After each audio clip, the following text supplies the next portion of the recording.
بسم الله الرحمن الرحيم الحمد لله الذي أنزل على عبده الكتاب ولم يجعل له عوجا قيما لينذر بأسا شديدا من لدنه ويبشر المؤمنين الذين يعملون الصالحات أن لهم أجرا حسنا ماكثين فيه أبدا وينذر الذين قالوا اتخذ الله ولدا ما لهم به من علم ولا لآبائهم كبرت كلمة تخرج من أفواههم إن يقولون إلا كذبا فلعلك باخع نفسك على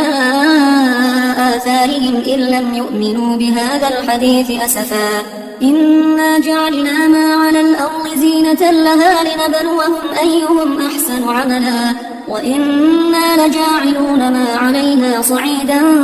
جرزا أم حسبت أن أصحاب الكهف والرقيم كانوا من آياتنا عجبا إذ أوى الفتية إلى الكهف فقالوا ربنا آتنا من لدنك رحمة وهيئ لنا من أمرنا رشدا فضربنا على آذانهم في الكهف سنين عددا ثم بعثناهم لنعلم أي الحزبين أحصى لما لبثوا أمدا نحن نقص عليك نبأهم بالحق إنهم فتية آمنوا بربهم وزدناهم هدى وربطنا على قلوبهم إذ قاموا فقالوا ربنا رب السماوات والأرض لن ندعو من دونه إلها لقد قلنا إذا شططا هؤلاء قوم اتخذوا من دونه آلهة لولا يأتون عليهم بسلطان بين فمن أظلم ممن افترى على الله كذبا وإذ اعتزلتموهم وما يعبدون إلا الله فأووا إلى الكهف ينشر لكم ربكم من رحمته ويهيئ لكم من أمركم مرفقا وترى الشمس إذا طلعت تزاور عن كهفهم ذات اليمين وإذا غربت تقرضهم ذات الشمال وهم في فجوة منه ذلك من آيات الله من يهد الله فهو المهتد ومن يضلل فلن تجد له وليا مرشدا وتحسبهم أيقاظا وهم رقود ونقلبهم ذات اليمين وذات الشمال وكلبهم باسط ذراعيه بالوصيد لو اطلعت عليهم لوليت منهم فرارا ولملئت منهم رعبا وكذلك بعثناهم ليتساءلوا بينهم قال قائل منهم كم لبثتم قالوا لبثنا يوما أو بعض يوم قالوا ربكم أعلم بما لبثتم فابعثوا أحدكم بورقكم هذه إلى المدينة فلينظر أيها أزكى طعاما فليأتكم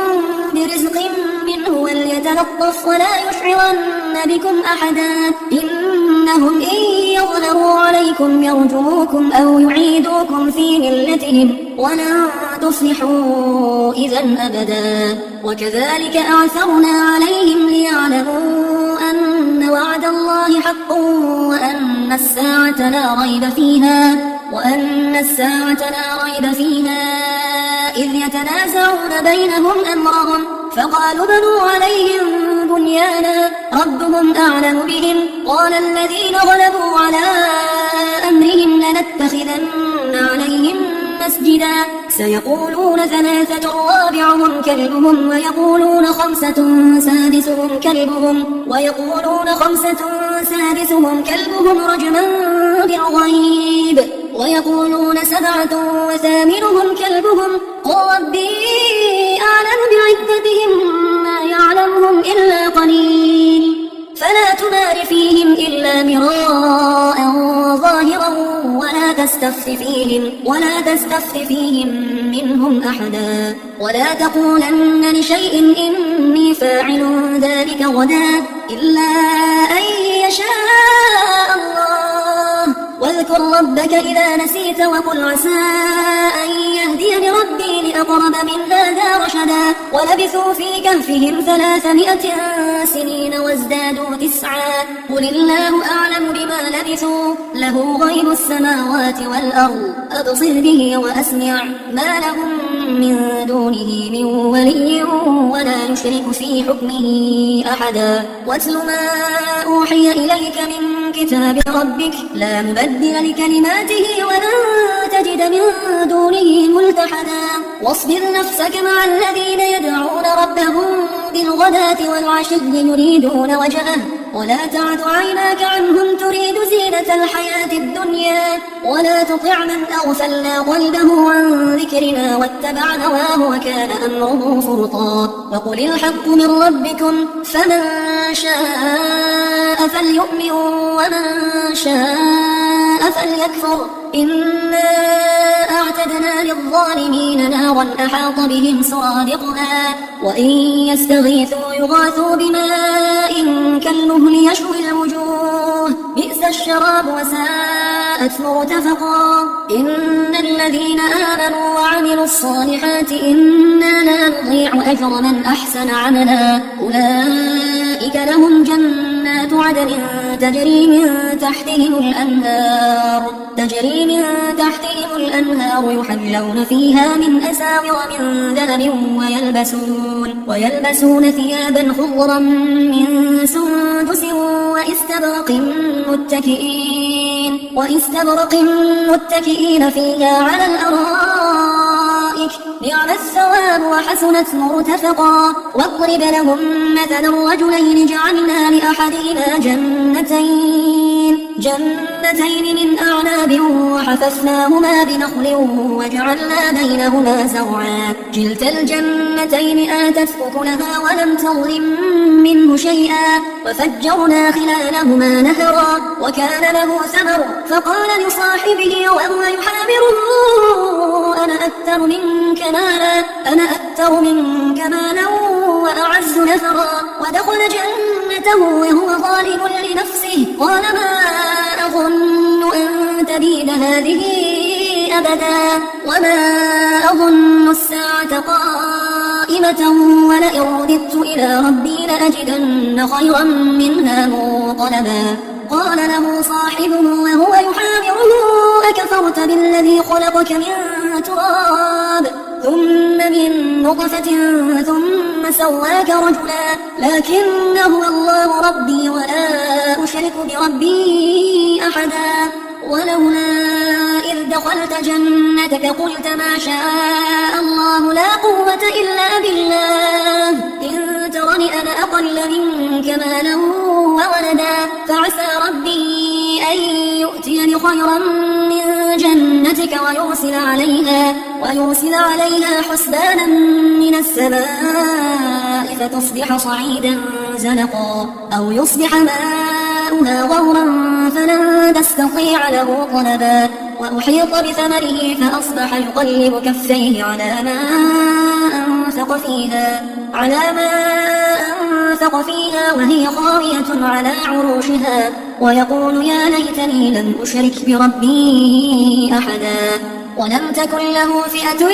ينصرونه من دون الله وما كان منتصرا هنالك الولاية لله الحق هو خير ثوابا وخير عقبا واضرب لهم مثل الحياة الدنيا كماء إن أنزلناه من السماء فاختلط به نبات الأرض فأصبح هشيما تذروه الرياح وكان الله على كل شيء مقتدرا المال والبنون زينة الحياة الدنيا والباقيات الصالحات خير عند ربك ثوابا وخير أملا ويوم نسير الجبال وترى الأرض بارزة وحشرناهم فلم نغادر منهم أحدا وعرضوا على ربك صفا لقد جئتمونا كما خلقناكم أول مرة بل زعمتم أن لن نجعل لكم موعدا ووضع الكتاب فترى المجرمين مشفقين مما فيه ويقولون يا ويلتنا ما لهذا الكتاب لا يغادر صغيرة ولا كبيرة إلا أحصاها ووجدوا ما عملوا حاضرا ولا يظلم ربك أحدا. وإذ قلنا للملائكة اسجدوا لآدم فسجدوا إلا إبليس كان من الجن ففسق عن أمر ربه أفتتخذونه وذريته أولياء من دوني وهم لكم عدو بئس للظالمين بدلا. ما أشهدتهم خلق السماوات والأرض ولا خلق أنفسهم وما كنت متخذ المضلين عضدا. ويوم يقول نادوا شركائي الذين زعمتم فدعوهم فلم يستجيبوا لهم وجعلنا بينهم موبقا. ورأى المجرمون النار فظنوا أنهم مواقعوها ولم يجدوا عنها مصرفا. ولقد صرفنا في هذا القرآن للناس من كل مثل وكان الإنسان أكثر شيء جدلا. وما منع الناس أن يؤمنوا إذ جاءهم الهدى ويستغفروا ربهم إلا أن تأتيهم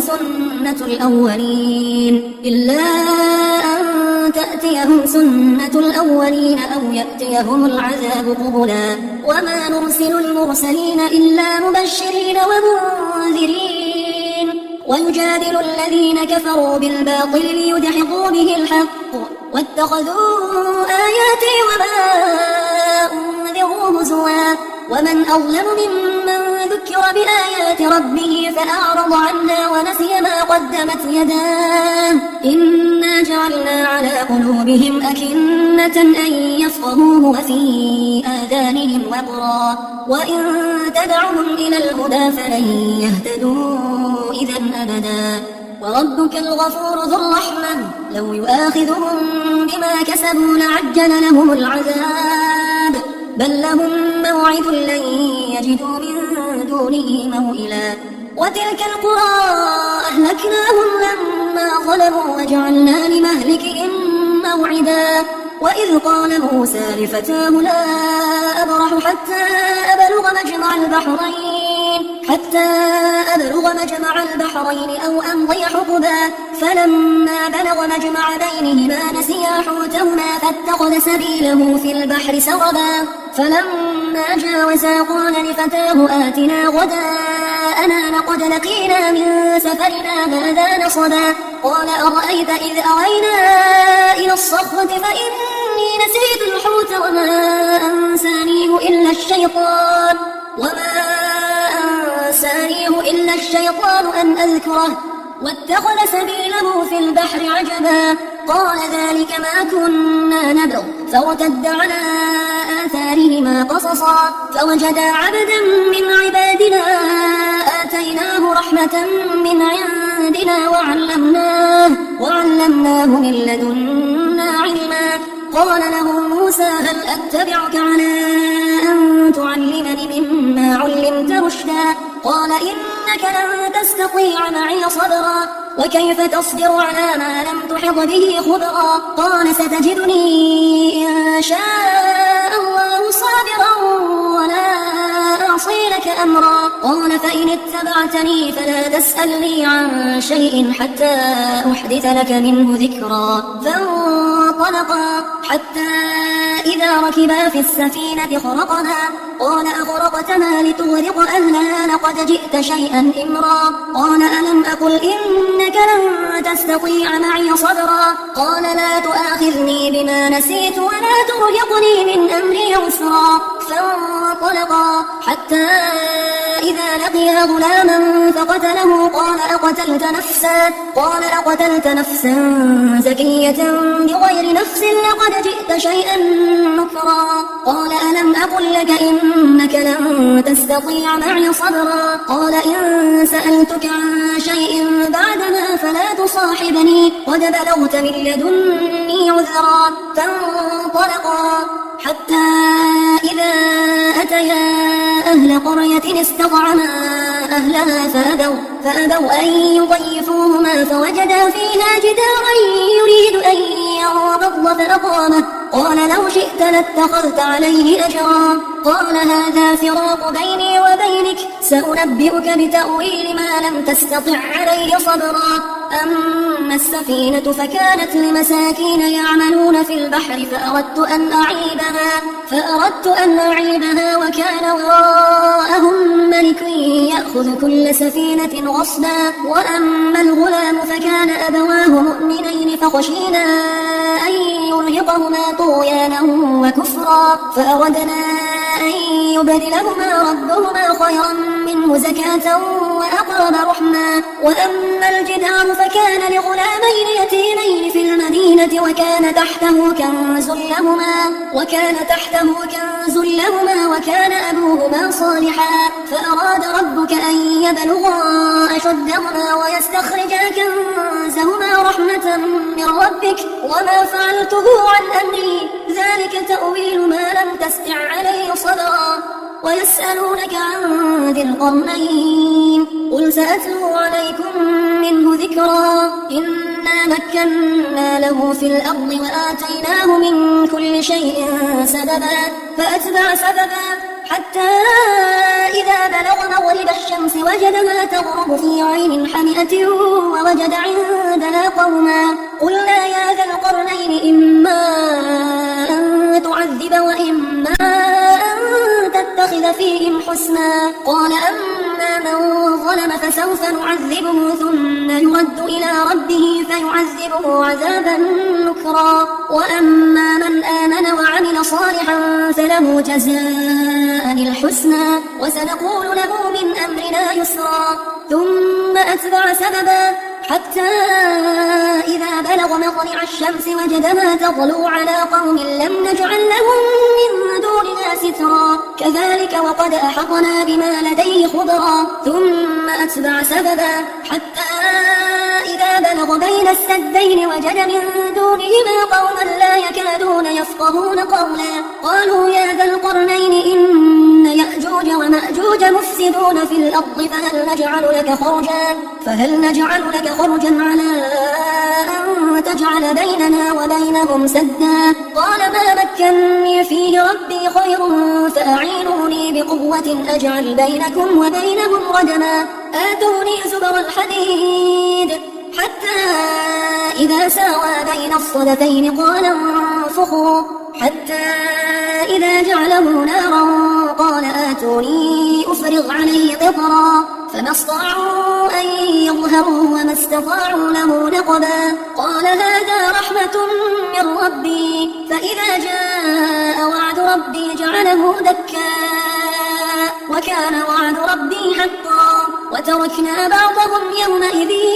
يموج في بعض ونفخ في الصور فجمعناهم جمعا وعرضنا جهنم يومئذ للكافرين عرضا الذين كانت أعينهم في غطاء عن ذكري وكانوا لا يستطيعون سمعا أفحسب الذين كفروا أن يتخذوا عبادي من دوني أولياء إنا أعتدنا جهنم للكافرين نزلا قل هل ننبئكم بالأخسرين أعمالا الذين ضل سعيهم في الحياة الدنيا وهم يحسبون أنهم يحسنون صنعا أولئك الذين كفروا بآيات ربهم ولقائه فحبطت أعمالهم فلا نقيم لهم يوم القيامة وزنا ذلك جزاؤهم جهنم بما كفروا واتخذوا آياتي ورسلي هزوا إن الذين آمنوا وعملوا الصالحات كانت لهم جنات الفردوس نزلا خالدين فيها لا يبغون عنها حولا قل لو كان البحر مدادا لكلمات ربي لنفد البحر قبل أن تنفد كلمات ربي ولو جئنا بمثله مددا قل إنما أنا بشر مثلكم يوحى إلي أنما إلهكم إله واحد فمن كان يرجو لقاء ربه فليعمل عملا صالحا فليعمل عملا صالحا ولا يشرك بعبادة ربه أحدا.